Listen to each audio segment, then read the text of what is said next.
এটা যেন মনে হয় যে কারো পৌষ মাস কারো সর্বনাশ। সেই ভিডিওটা দেখে মনে হলো আমরা ছিলাম, এটা হালুয়াঘাটের একটা চিত্র।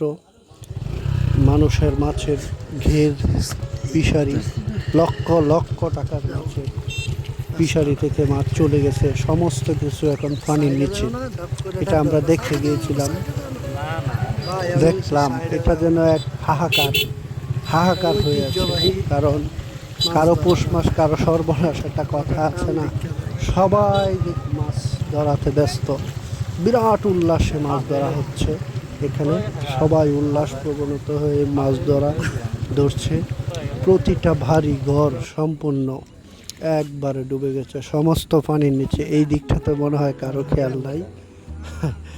সেই উৎসব মুখর হয়ে মাছ ধরা হচ্ছে, অনেক উৎসব মুখর। অথচ বাড়িতে যাওয়ার মতো রাস্তাটাকে নেই।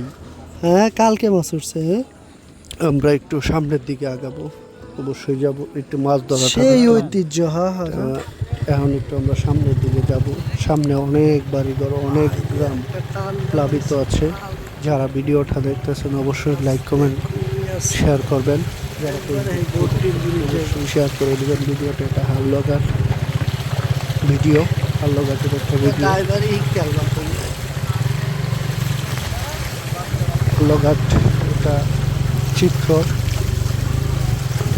মানুষ কতটুকু কষ্টে আছে তা আসলে নিশ্চয় না দেখলে বোঝা যাবে না সব কষ্ট আছে। নালিতাবাড়ি, বাড়িতে যাইতে পারতেছে, রাস্তাঘাট সব কিছু, এগুলো সব ফসলি জমি, এগুলা সব ফসলি জমি শেষ।